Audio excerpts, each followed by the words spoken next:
రియాక్టర్లు దెబ్బతిన్నాయని అణు ఉత్ప్రేరకాలు లీక్ అవుతున్నట్లు ఎక్స్లో పోస్టులు వేల సంఖ్యలో దర్శనమిస్తున్నాయి.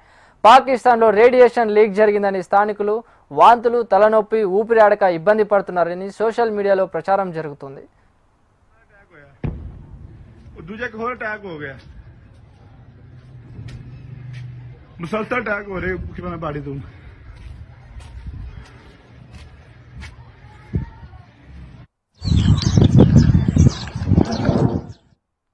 అమెరికాకు చెందిన ఎయిర్ ఫోర్స్ విమానం మంగళవారం ఉదయం పాకిస్తాన్కు చేరుకుంది. బోరాన్ 10 అనే ఐసోటోప్ను ఆ విమానంలో పాకిస్తాన్కు చేర్చినట్లు తెలిసింది.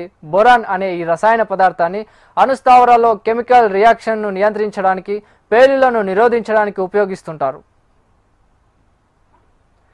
అలాంటి రసాయన పదార్థం ఇప్పుడు పాకిస్తాన్కు అవసరం పడిందంటే నిజంగానే రేడియేషన్ లీక్ అయి ఉండొచ్చనే అనుమానాలు బలపడుతున్నాయి. పాకిస్తాన్ మిలిటరీ రేడియేషన్ లీక్ అయిన విషయాన్ని కప్పిపుచ్చుతోందనే ప్రచారం జోరుగా జరుగుతుంది.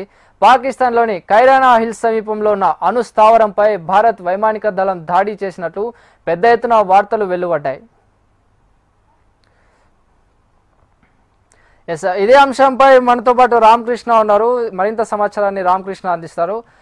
రామకృష్ణ, చెప్పండి.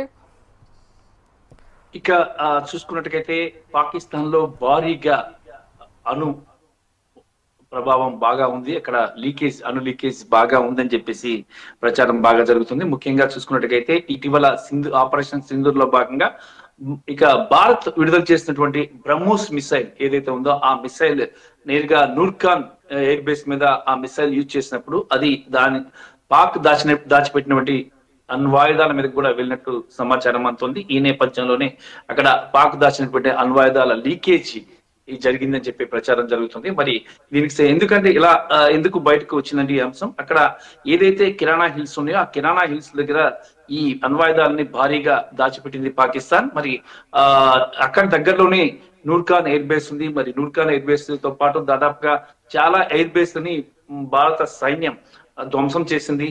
అగ్ని అలాగే బ్రహ్మోస్ మిసైల్స్ యూజ్ చేసింది. బ్రహ్మోస్ మిసైల్ ప్రభావం మనకు తెలుసు. ఒక్కసారి బ్రహ్మోస్ మిసైల్ ని వదిలిన తర్వాత దాన్ని ఆపటం ఆ బ్రహ్మతరం కూడా కాదు. ఇంకా ప్రపంచాల్లో ఏ దేశం కూడా దాన్ని ఆపే శక్తి లేదు. అంత శక్తివంతమైనది భారత బ్రహ్మోస్ మిసైల్.